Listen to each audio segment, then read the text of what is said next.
of several Vietnamese political prisoners in recent weeks represents a step in the right direction by Hanoi, although scores of others remain behind bars and there should be no let-up in the campaign to win their immediate freedom, rights groups and Vietnamese dissidents said Tuesday.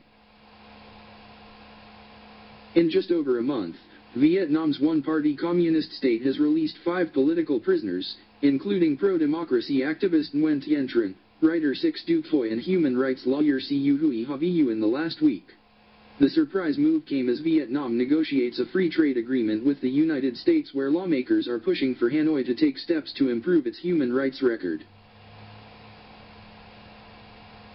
"We are delighted that these men are out of prison, but they should never have been locked up in the first place," Rupert Abbott, International's Amnesty Deputy Asia-Pacific Director, said in a statement. "The releases are a step in the right direction for freedom of expression and we hope that they reflect a shift in Vietnam's commitment to self-respecting human rights," Abbott said. Amnesty said that at least 70 prisoners of conscience remain behind bars for the peaceful exercise of their right to freedom of expression, many of whom have been unfairly tried and have faced degrading treatment and ill-treatment in detention. The group called on the Vietnamese government to free all those who remain imprisoned for speaking out. The authorities should build on this positive step by immediately and unconditionally releasing all prisoners of conscience who still languish in prison simply for peacefully expressing their opinion, Abbott said. Central, a 30-year-old blogger who had established a group calling for political reform, was released over the weekend after more than 4 years in prison.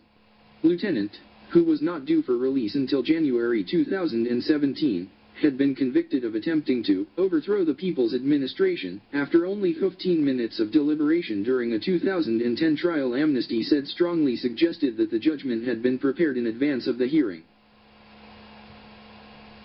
His CO defendant Tran Nguyen Thu Tuc, who the group also considers a prisoner of conscience, is still serving a 16-year sentence. Phoy, a 56-year-old writer and former member of the ruling Communist Party of Vietnam, was released on April 11th. Nearly a year and a half earlier than expected. Phoy had been expelled from the party in 2007 for calling for democratic reform and then arrested in 2007 and jailed for 8 years for promoting democracy online. His sentence was reduced to 5 years on appeal.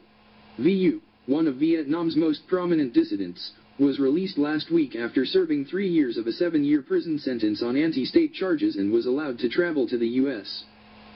International pressure. 2 former Vietnamese political prisoners told Vietnamese RFA's service Tuesday that Hanoi's decision to release the 5 dissidents over such a short period of time may have stemmed from international pressure.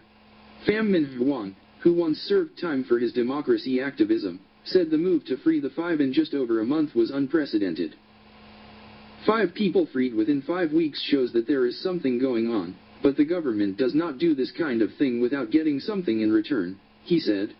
Ever since Vietnam was elected to the UN Human Rights Council in November last year, everything has happened for a reason. I think there are some indications that they are leaning towards the West, especially the US, just to show that they do respect human rights and to facilitate trade negotiations. Washington is at present negotiating with Vietnam and 10 other Asia-Pacific nations to conclude a free trade agreement. Lawyer Nguyen Van Dai, also formerly imprisoned for democracy activism, called the releases a huge encouragement for the movement inside the country.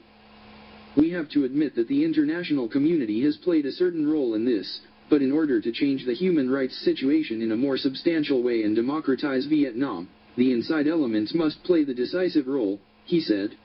If the movement inside Vietnam is not strong enough to make the government compromise or accept democracy, then international efforts can only go so far as to push the government to release people.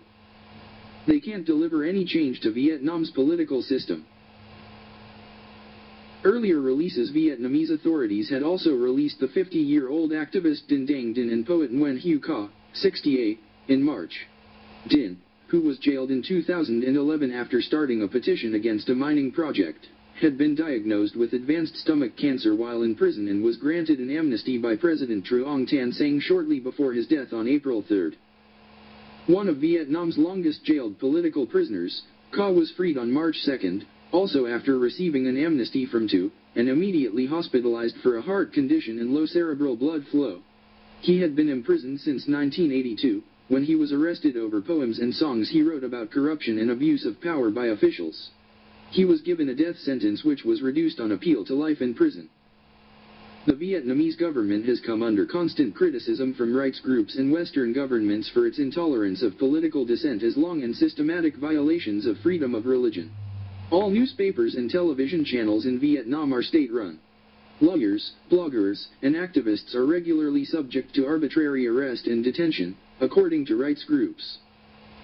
Media watchdog Reporters Without Borders says Vietnam is the world's second biggest prison for bloggers and cyber dissidents, after China.